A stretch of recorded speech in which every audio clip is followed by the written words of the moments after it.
why I always tell you, always make sure that regardless of what anyone ever says to you, if it contradicts anything you've heard in our shulim, even if it doesn't, ask the person, whether he's a rabbi or not, where is the source for what you just said?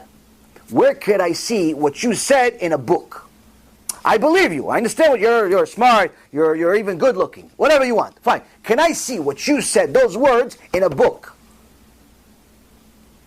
Now if he's Manis Friedman, he says, no, I don't disclose my secrets. That's what Manis Friedman. We had somebody called Manis Friedman and say, listen, we want to get some sources for what you said. He said, okay, it's $400 for a half-hour meeting. Meaning $800 an hour. It's a high-end lawyer. $400 for a half-hour meeting. I told the guy, agree, go, whatever, I'll pay for it. No sources exist. After he got surprised, we agreed. He didn't know it's coming from me. It's just some random guy. So the guy says, okay, we agree. When can we meet? Oh, no, I can't meet. Why, you busy? When can we meet? No, I can't meet with you. Oh, okay, you can't meet with you. You're busy. Okay, no problem. Can you just give me one source for the things you said in this lecture? 30 seconds over here, you said such and such, Genom, all those things you said. Can you give me one source, one page number? Manis responds, no, I don't disclose my secrets. I don't disclose my secrets. Now it's funny, but it's sad. Why? Because this young man, didn't know what halacha is that he has to disclose it. Why? There's a Mishnah, Pirkei Avot, chapter 6, Mishnah number 6. It says that you have to mention the things that you say in the name of who said it, as we learn from Esther HaMalka. In Megillat Esther, that she said something to Achashverosh in the name of Mordechai. Why? Because had Esther said to Achashverosh, listen, these two guys are trying to kill you, Achashverosh would have said, oh, okay, thanks a lot, my dear wife, and that's it, salvation wouldn't have come. But because she said it in the name of Mordechai, Achashverosh, what did he do?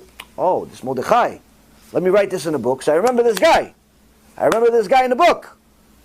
Later on, as the Kadosh Baruch Hu would have it, he remembered he owed Mordechai a favor.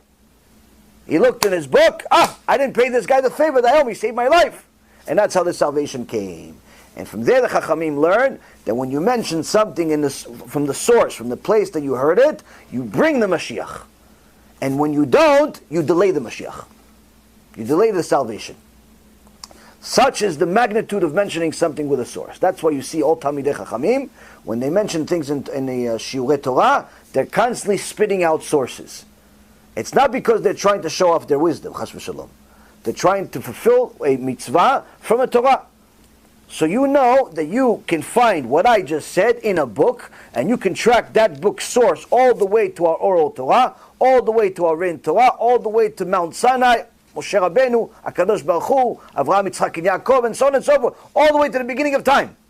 Why? Because this rule has been in place since the beginning of time. It was implemented at the time of Mount Sinai. But the Torah Kedosha itself was already written 974 generations before the world was created, as it says in Gemara Masechet Chagiga. So from there we know that, Rabotai, to mention a source is not a ma'ala. It's not like it makes you special or significant. It makes you kosher.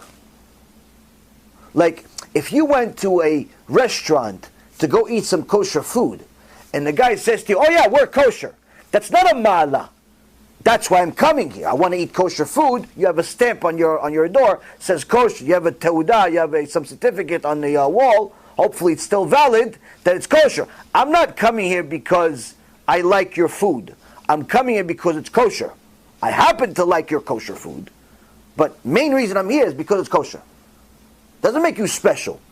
Makes you kosher. If it's good too, that may be special.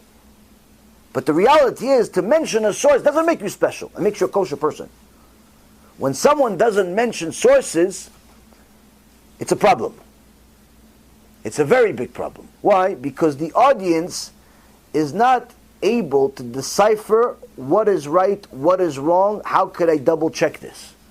And you will notice that all of the people that we've mentioned over the last several years and have gone against them publicly, not a single one of them mentioned sources. Why? Because if they mention sources, it would ruin the party. What are they going to mention? Yeah, my source was a Dardasim v'Gargamel, Sipul, Smurfs and Gargamel. You guys probably don't know what Gargamel is. The Smurfs, the cartoon from 40 years ago.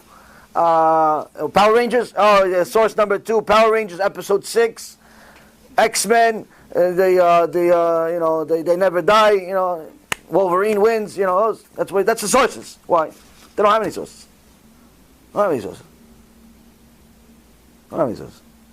Source: Hollywood, new film about marijuana. That Drog Kasuta quotes that you're allowed to smoke marijuana. Where's he going to quote? No posek ever said you're allowed to smoke marijuana, but Drog Kasuta decided. So it's very important. You go against people like this, but more importantly, you have the right information for yourself, because those people are not always public. In fact, most of them are not public people. Most of them are in your keilah, in your local shul, in your local community, may even be a family member, and they're going to question you. Now, you don't necessarily need to remember all the sources by heart yourself, although you should, but you need to know enough about the truth that no one can shake you up. If they tell you something that sounds true and negates your truth, don't let anybody shake you up. Many times people have tried doing that to me. In the beginning I was a lot more vulnerable than I am today, Baruch Hashem. They'd throw some curveball at me and I'd run to Rabbi Reuven. What's going on? The whole world's destroyed. What? What happened? This guy just said da. What is wrong? Okay, but he just quoted this and this and this and this. 15 different books. He goes, I misquoted. What do you mean? But he quoted them. He goes, let me show you what he quoted. And we go one after another. Here say liar, never happened, never mentioned, liar, just made it up. And you saw one after another. All the things that the guy quoted, complete fabrication of the truth. But in the beginning, you don't know what you don't know. So someone mentions some verse, or someone mentions some rabbi, or someone mentions some page, you get all shaken up. What does that mean? You're not confident in your own knowledge. And that's one of the things that you have to do for yourself. Because the Yetzer Hara will send them to you. It may be your girlfriend, it may be your best buddy, it may be your parents, it may be your rabbi even. You have to know enough about the truth in order to defend it. And again, it's not necessarily about remembering all of the pages and even the way the page looks like by heart. It's just knowing enough about the truth to decipher, no, this doesn't sound right. This doesn't sound right. But you know what? I'm not going to argue with you. Can you just give me a source so I can check it? Can I see what you said in a book? I'll show it to you. No, don't show it to me. Just give me the book. I want to look it on my own. And what you do, he gives you the source, he gives you the page number, you send me a text message, Rabbi, what does it say over here? Unless it's clear for you. Because sometimes they'll send you something that's so difficult to understand. Maybe it's from Chassidut, it's the words of the Baal Shem Tov, and they're going to mention something. Oh, see, the Baal Shem Tov says that no Jew is ever going to be lost. Yeah, but in what context? When did he say it? What was before, what was after that sentence? Because the Baal Shem Tov also talks about Gehenom. Oh, he didn't mention that to you. Oh, he didn't mention that part to you. Oh, so it all depends. When did he say what he said he said? Because if he says, no Jew will ever be lost, maybe he's just talking about time of Yetziat Mitzrayim. Maybe he's talking about at someone that's really tries to do TeShuva, but is still having a hard time, but Hashem is not going to give up on him. I don't know, but he's talking about different contexts. You can't just take this one sentence and say, this is the Baal Shem Tov. That's it, finished. It doesn't work that way. What's the context? What's before? What's after? What he said? What he said?